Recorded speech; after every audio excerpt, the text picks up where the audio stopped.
I cannot.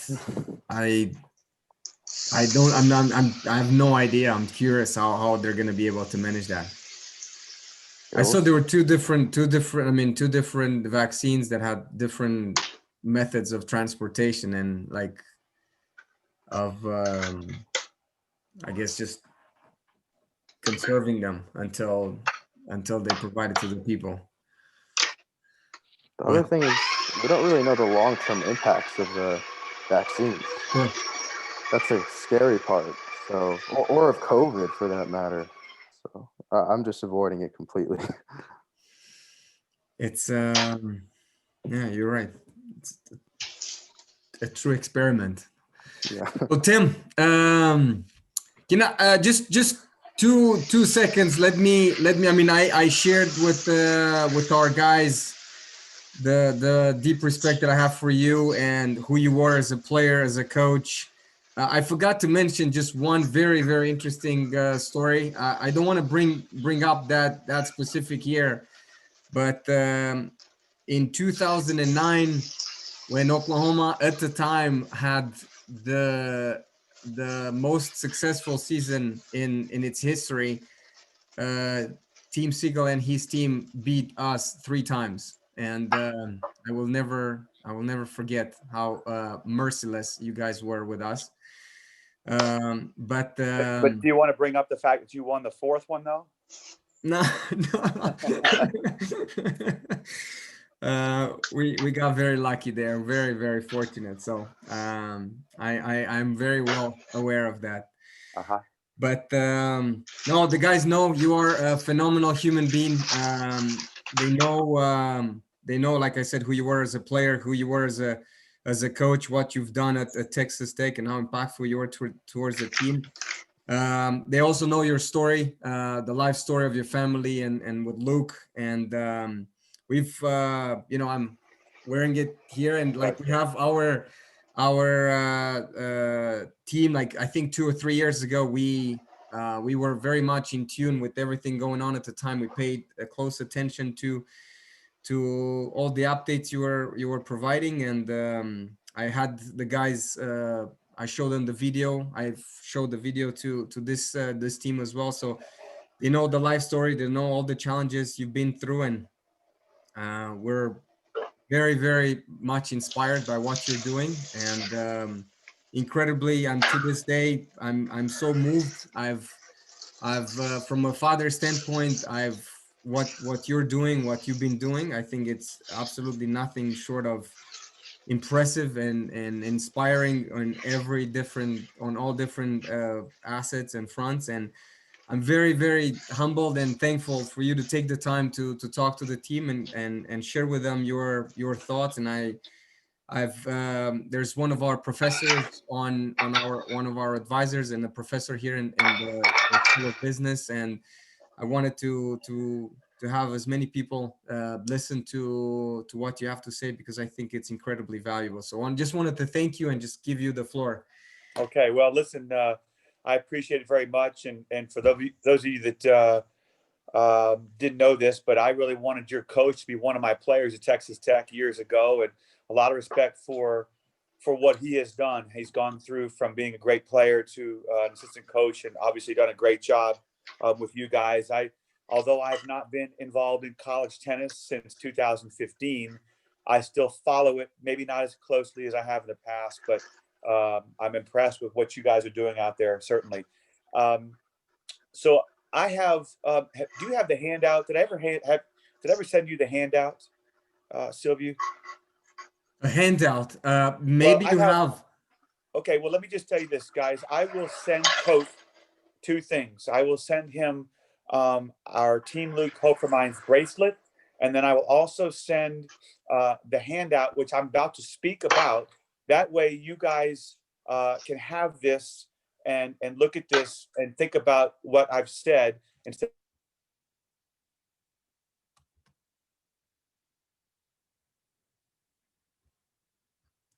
Tim, just a second. Can you please unmute yourself? Sorry. How about now? Yeah, go ahead. Oh, that's weird. So I'm not sure what you heard, but I will send you guys information. Um, on what I'm talking about so that you guys have this so you don't forget what I've mentioned. I was a tennis coach at Texas Tech from 1993 until 2015. So 23 years, I was the head tennis coach, and I loved every minute, because what I loved about coaching was much more than about improving your backhand, forehand, or serve. It was about developing players, developing humans, developing people to become better people when the college tennis was over. I talked a lot about family. I talked a lot about relationships and things like that. Those trips in the van, those trips and the airplane, we had a lot of talks about important things, not just about tennis. But anyway, 2015, I made the decision to resign from Texas Tech because I wanted to spend more time with my family. I want to spend more time with my 4 children. As Coach knows, and we all know, that there's so much traveling that goes on, but also the pressures of recruiting and trying to do the best we can every year, that I finally felt like the time was right for me to step down, especially knowing that I was leaving the team in great hands. Ironically enough, the year that I left, the team won the Big 12 and they were ranked in the top 10.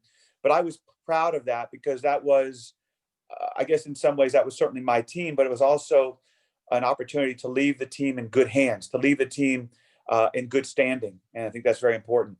So in July 8th of 2015, I made the decision to resign, not because I didn't love coaching, but because I wanted to be at home.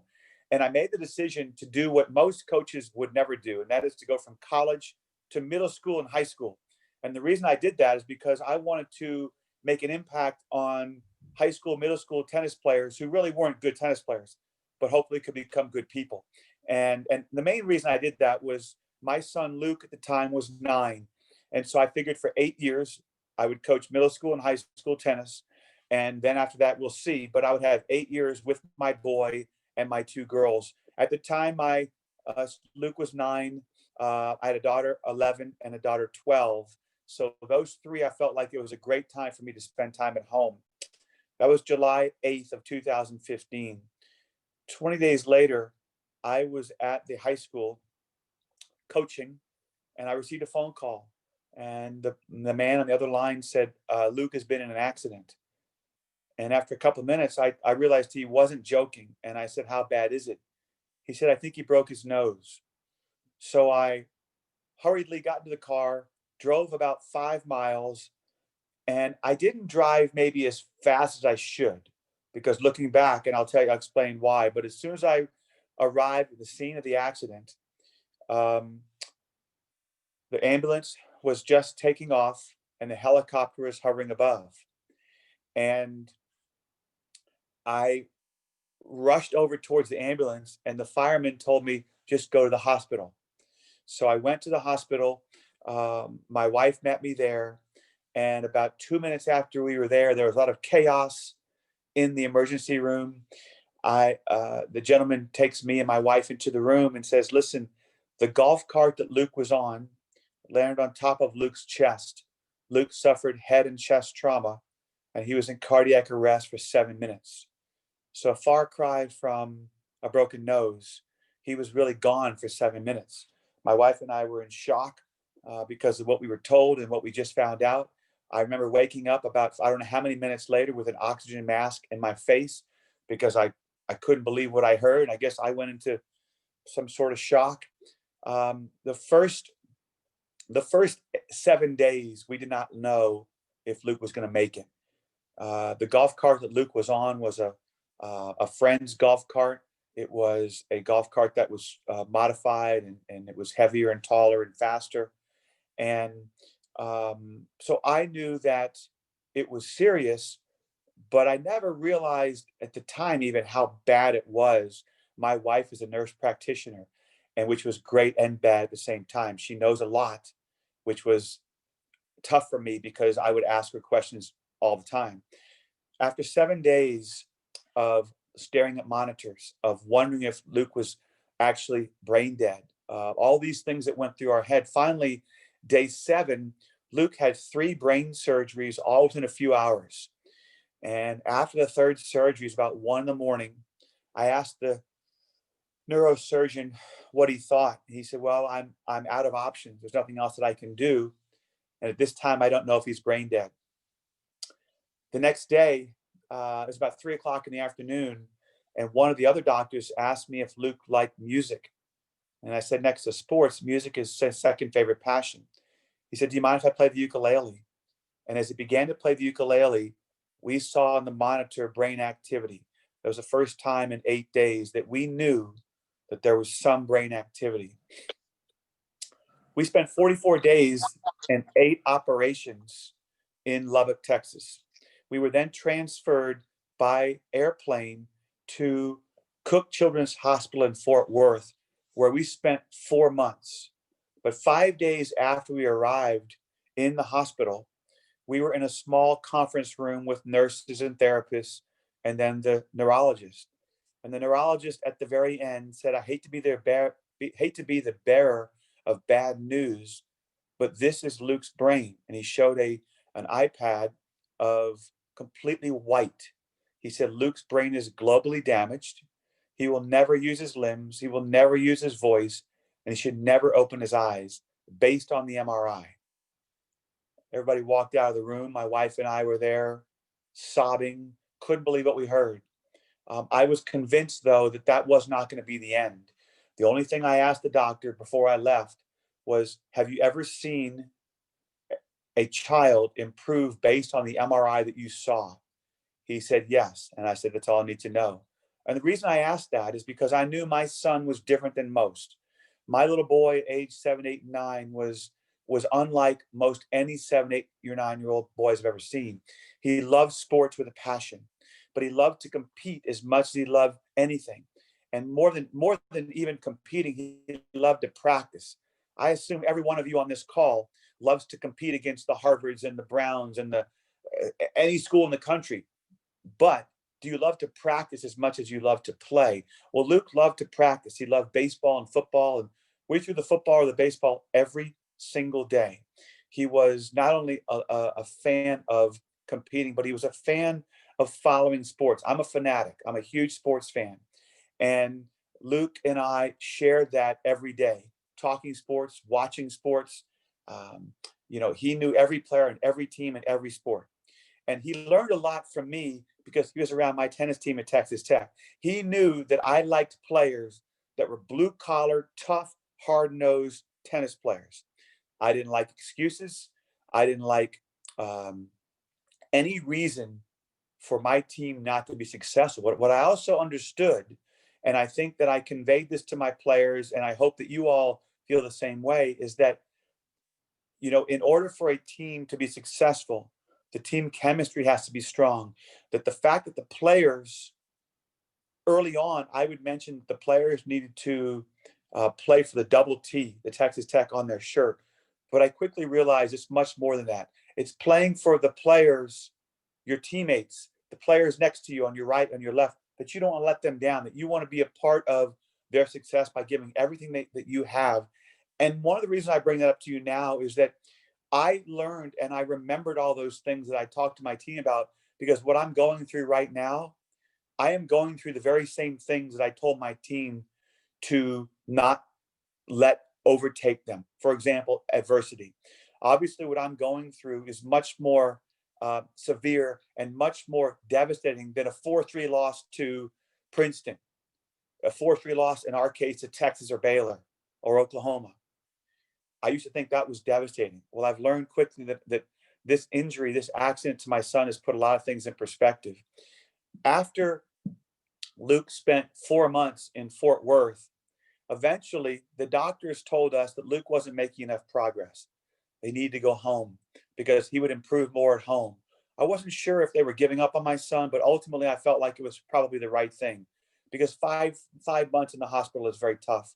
And so we drove back to Lubbock, Texas on January 6th, 2016, 5 months after the accident. And in those early weeks after we got home, Luke was doing physical therapy, occupational therapy, and speech therapy. Now, most of the time, Luke wasn't able to do very much. He was nonverbal. There was very little communication whatsoever. The only thing that we dealt with was a lot of nausea, a lot of throwing up, a lot of issues, trying to move Luke around on the mat or trying to stretch him. Those things were still a big problem for us. My daughters and my wife seemed to be doing okay. Luke was managing as well as he could. The one person that was really struggling the most was me, because I didn't have that little 9-year-old athlete, that my little sidekick next to me all the time anymore. And it was difficult for me to accept it. And even to this day, 5 years later, it's not easy for me. 13 months after the accident, I was asked to speak at my daughter's middle school. And I spent all night thinking, what can I talk about that will apply or impact or even affect my audience, not just me? And so what I'm going to mention to you, that it's called 5 Inspirations from Luke. And these 5 inspirations, this is the handout I'm talking about, and I will send this to Coach. And I believe that all 5 or 1 or 2 of these 5 applies to you every day. And sometimes they'll change. But I think these 5 things are important. Number 1 is to find your passion. I hope all of you are passionate about tennis, are passionate about your schoolwork, passionate about life. You see, I bring that up because I was not passionate about anything after the accident. I had lost all my passion, most of my passion to even want to live. It was so challenging for me to wake up every day and try my best to basically put everything behind me and to try to focus on what I'm doing that day. It wasn't easy, for sure. It wasn't easy. And when I talk about passion, I always used to ask my players about different sports teams or different loves that they had. I wanted to find out if my team was passionate about something other than just tennis. And of course, most of the time it might be about soccer, it might be about sport. But I wanted to bring out the passion in my players because I feel like passion is so important. You see, I was so passionate about life and about the New Orleans Saints and about my family, about Texas Tech athletics, but I lost all that. And what I quickly realized is that a couple of years after the accident, not even actually, a little less than that, someone asked me if I would consider starting a foundation. And I thought to myself, I have no energy or no time to do that. But what it has done for me, I have started the Team Luke Hope for Minds nonprofit.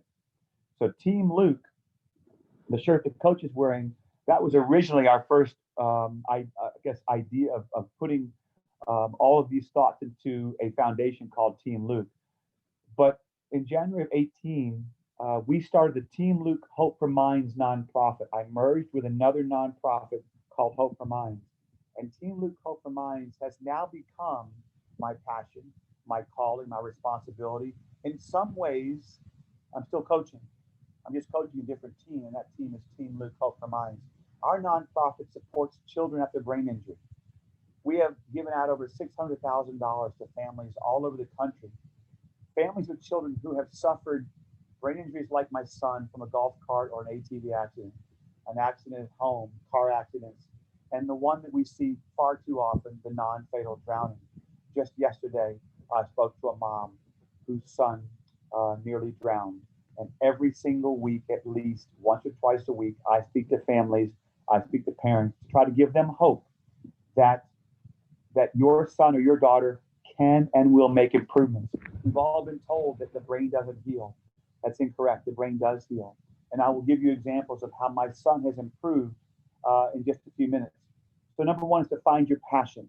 Number 2 is to don't ever quit. This applies to everybody every day, doesn't it? There are days when I wake up next to Luke 3 nights a week, and I wonder if I can keep going. But all I do is I look to my right, and I see a little boy who's fighting every day. I'm sure there are moments where the last thing you want to do is practice. The last thing you want to do is study. And for me, the last thing I want to do sometimes is get out of bed. But I know that by helping others through our nonprofit, it's helped me. And I know that I have a son who's the greatest fighter in the world. And on the handout that you will have, on the bottom of it, it shows how to follow our story. On Instagram, Luke.Siegel, on Facebook, on Twitter, Tim Siegel. These social media outlets will give all of you the opportunity to watch Luke.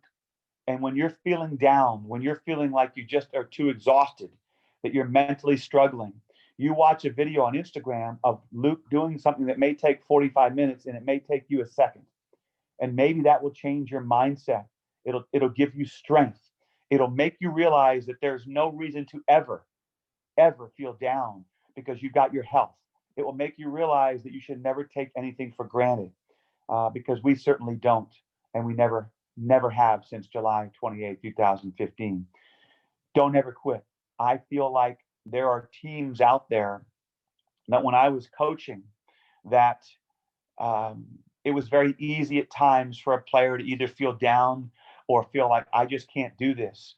And I have shared with so many different teams and students over the last 5 years about the importance of being a team, the importance of being mentally strong, the importance of wanting to do this for each other.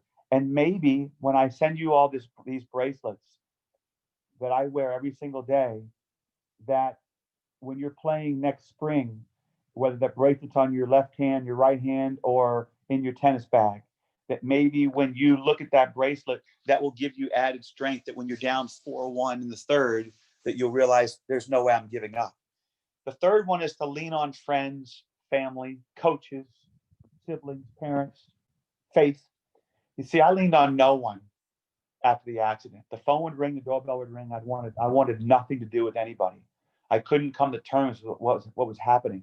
But the more I got in front of people speaking, the more I realized I need people in my life to help me. Sometimes a simple text from someone, hey, how is Luke? I'm thinking of you, goes a long way. When your coach sends me messages like that, it really uplifts me. And the reason I bring this up is because all of us keep things inside.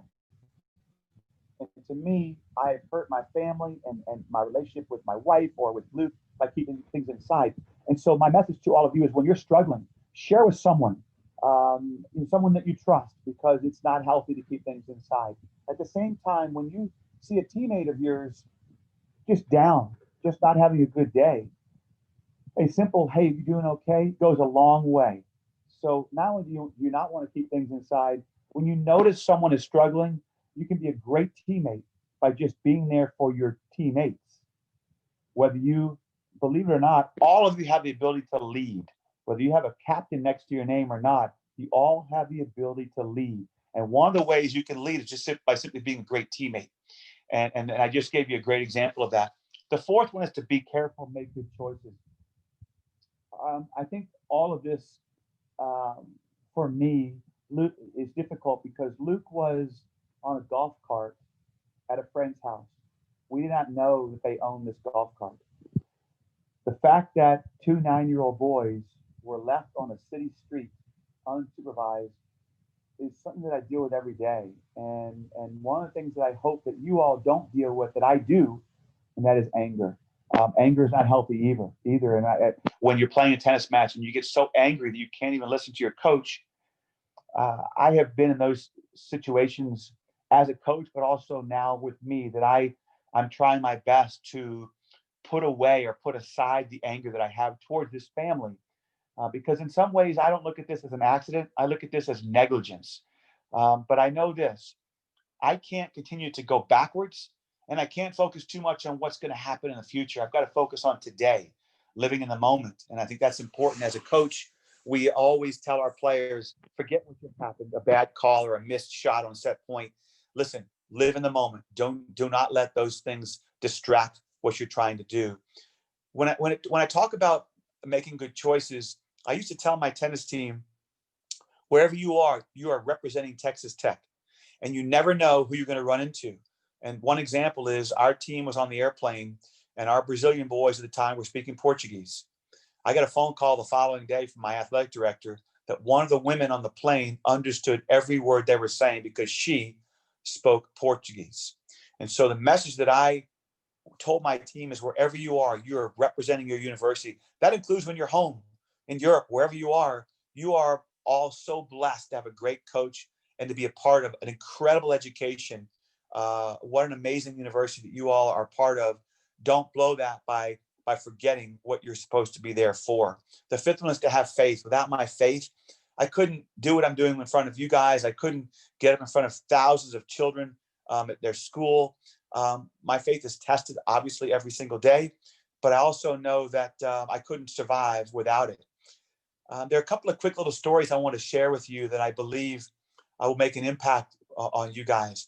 And I use the word impact because I believe that every one of you has the ability to impact others. And I have, maybe even to this day, I don't realize the impact that Luke and our story has made on so many people. I despise Facebook, but I also love Facebook. I hate it because I don't want to see other children having a great time or at a baseball game or on a vacation. Our family hasn't been on a vacation in 5 years. Things like that are hard for me. But I also know, because of the amazing amount of followers that we have all over the world on Facebook alone, 40,000 followers that share messages. I write something on Facebook about every other day. I did last night as well.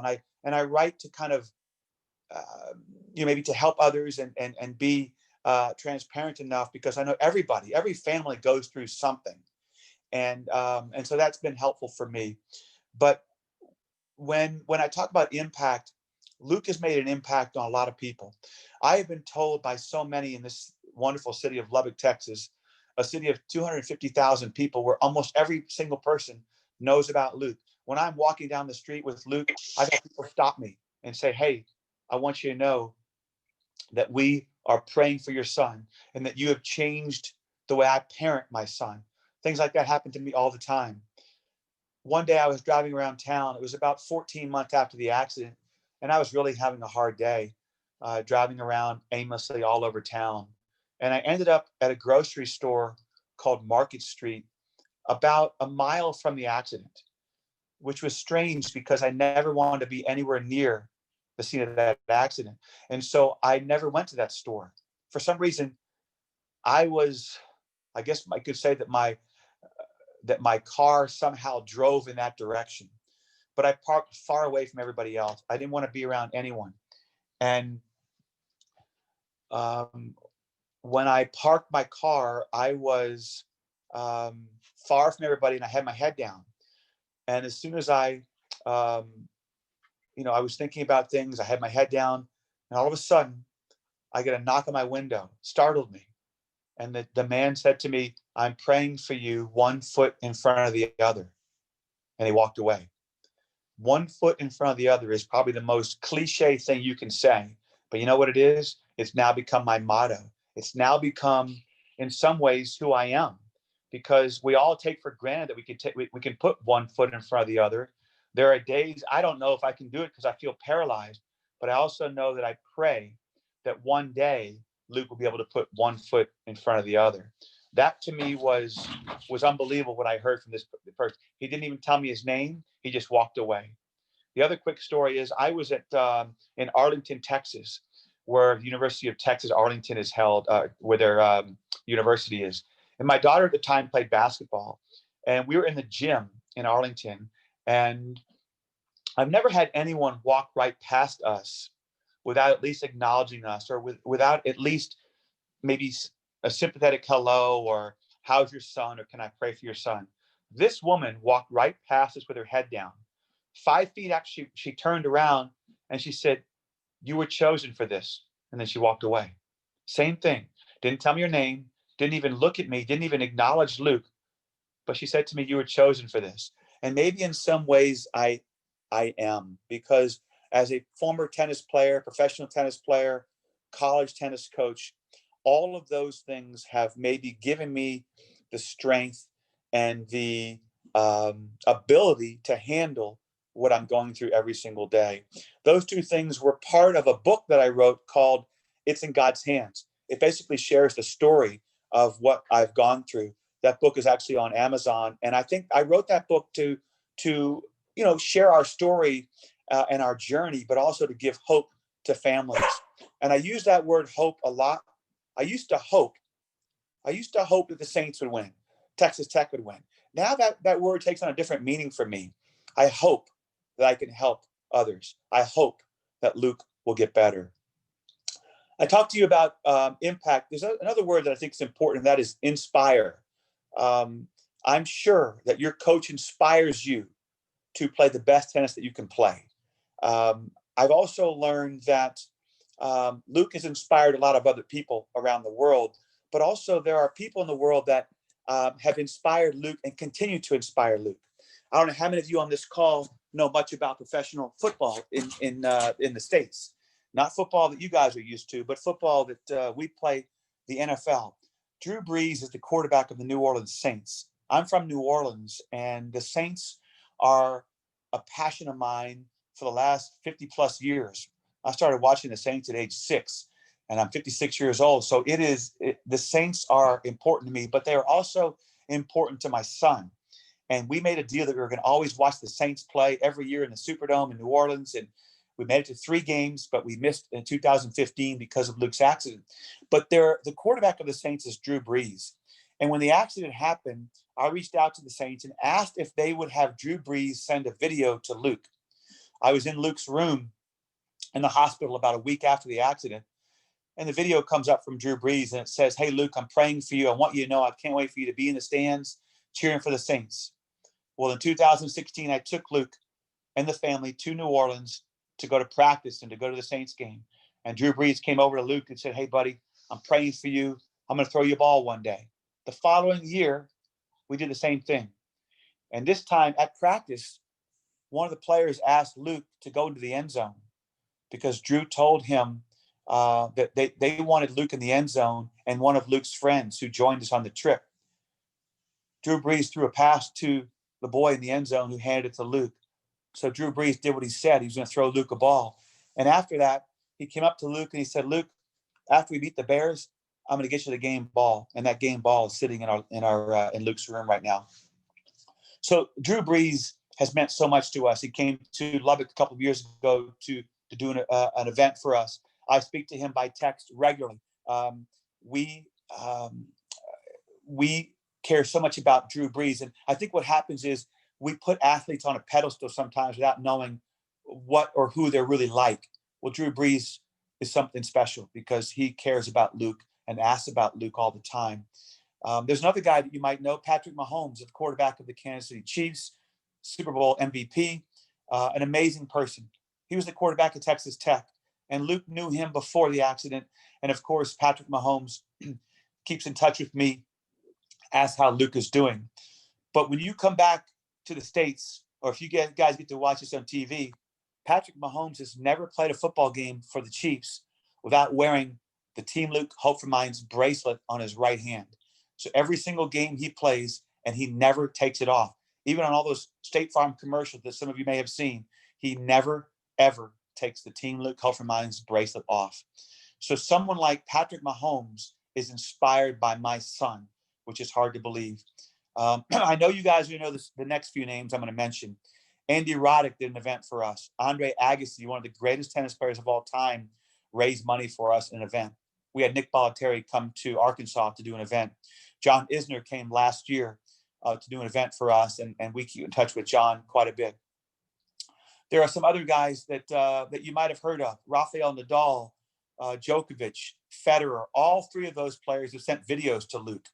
We've had so many tennis players throughout the world that have sent videos to Luke and that know Luke's story and that are praying for Luke. And that's really impactful for me because the tennis community, it's a large group, but it's a small family. I played professionally for 3 years after playing at the University of Arkansas and played the Grand Slams. And I used to think that playing tennis on the tour was the greatest thing in the world, but that's changed for me now. The greatest thing in the world is to see my son and my family rally around Luke, because this injury has done more than just affect my son. It's affected my children. It's affected Luke's friends. It's affected a lot of different people. And that is what adversity is. And it's how I had a choice really to fall apart or to somehow get the strength and the energy to do something with my life. And so Team Luke Hope for Minds has done that for me. I wanted to mention a couple other quick things for you all. I mentioned music earlier. music is a big part of Luke's life. We play classical music for Luke. We play Ed Sheeran for Luke because Luke used to love Ed Sheeran. And I'll ask Luke today, do you want to listen to Ed Sheeran? Well, early on after the injury, the only communication we had with Luke was sometimes he would blink his eyes. Well, a couple of years ago, I asked Luke, move your tongue if you think the Saints are going to win. And suddenly he began to move his tongue. So there was communication. That just showed me right then and there that Luke is in there, that Luke is trapped in his body, but he is in there. And so we've continued that. And I'll ask Luke, do you want to listen to Bruce Springsteen, Dad's favorite? He doesn't move his tongue. You want to listen to Ed Sheeran, and he'll move his tongue. A few years ago, Ed Sheeran was in Dallas at a concert. We went backstage to meet him. And as the concert started, I saw that Ed Sheeran was wearing the Team Luke Hofermines bracelet. So many people in this world have reached out to me and have just even tennis players. For example, the tennis team at Virginia Tech, women's tennis team, they're going to be wearing the new colors of Virginia Tech. TCU recently, Oklahoma State. A lot of these schools have their shirts in their school colors. I'm wearing one that's just gray and white for a school that here in town. But I can tell you all that I hope that if there's anything that I have said that can make a difference in your life, I'm grateful for that, because I know that I will never take for granted what I'm able to do to help others. But what I also want you to do is to follow our story on social media, to think about Luke when things are going not so well for you, because I believe that Luke's story will make an impact on you, hopefully not just today and tomorrow, but for years to come. I spoke to the SMU football team last week, and I had a player come up to me after I spoke, and he said, I want you to know that I will never stop praying for your son until I take the last breath. And that was incredible, because to hear a college football player talk like that was amazing to me. And I've given you words such as impact and inspire and hope. They all apply to all of you when it comes to being tennis players, when it comes to being just sons with your family. I hope that that today will change the way you see things. And Coach, before I leave, what I want to do is I'm in my daughter's room, but I'm going to go and I want all of you to see Luke. Luke is with his nurse right now in his room, but I want to take you in that way. By seeing Luke, maybe we'll even make more of an impact. If you were to if you were to go on YouTube and just put in Luke Siegel, you will see that there's a couple of stories about Luke. One was the ITA did a story about Luke. ESPN on December 20th will be airing our story. Tom Rinaldi, one of the most famous, if not the most famous interviewers in the world, came to our house 2 weeks ago. And ESPN on December 20th, the very day the Saints host the Kansas City Chiefs, ESPN will air our story. And what I'm excited about for that is that people will learn more about our nonprofit, that maybe the exposure will be so good for us, because we need to raise money all the time to be able to help families. Families receive $5,000 when they need our help. But because of COVID, of course, this year we've had to cancel all of our events, which has been really hard on us. But, I'm just excited about the exposure, because what you guys, when you look at YouTube and you see these stories, Coach, I'm not sure if you've seen the song that someone wrote a song about us, and I will share that with you, Coach, on your cell phone. You can send it to the guys. And then also there was a story that came out last year. It was on Fox Sports Southwest. It's a 4-minute story that Drew Brees is talking, and it's an amazing story. And it actually won a regional Emmy just a couple of weeks ago. And I will share that also with Coach. So I will walk right now to my son, so you guys get to see him. Pardon the dogs barking. So I hope all of you are going to have a really nice Christmas break, and I'm sure you're all excited to get back to playing as soon as you can. I'm going back into my son's room, and our room is, Luke's room is basically a shrine of New Orleans Saints stuff. Here's a picture of the right here.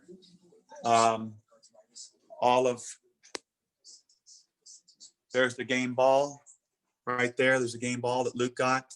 A lot of things from all of the different players. We also have someone painted a picture of Drew Brees with Luke, and we have a picture of Patrick Mahomes. And then here is my hero. Hey, buddy, can you open your eyes for Dad? Can you guys see him? Yes, we can. Okay. Hey, buddy, I'm speaking to the tennis team at Cornell. Are you excited to see the guys? Can you move your tongue for Dad? Is Texas Tech going to win the football game today? What do you think? You think we can win today, buddy? Oh, we played Kansas. We should win this game. What do you think? Can you move your tongue if you think we're going to win the game? We're thinking about it, aren't we? Yeah, you're moving your eyes for Dad? That's my boy. That's my boy. Yeah. Well, listen, Coach, it's been a pleasure. I look forward to following results from your team, not just this, not just results, but finding out from you if how the players are doing as individuals. And I will send you some information in the next couple of minutes. But listen, guys, I want to say this. There's two reasons why Luke has improved. One, he's a fighter. He was that way before the injury, and he's that way now. And two is because of people like you that will pray for Luke and that will think about Luke and keep him on your mind.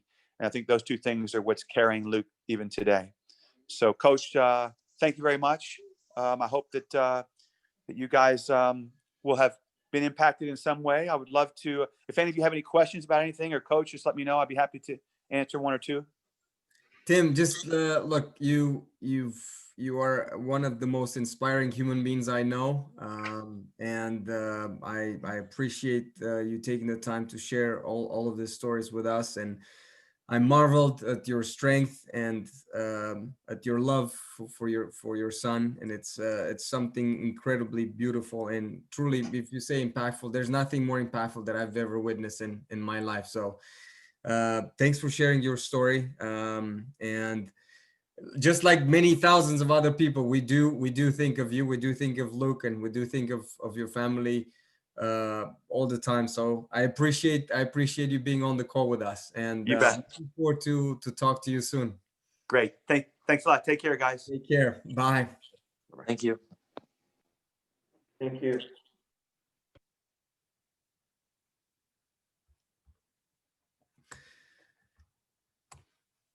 Gentlemen, if any of you is still on the call, if you haven't left yet, and you have any thoughts about this conversation, you don't have to. You can go. It's not mandatory, but I just. Hey, I got a question. This is gonna sound insensitive, but obviously I got here a lot later. So does someone mind filling me in on like what happened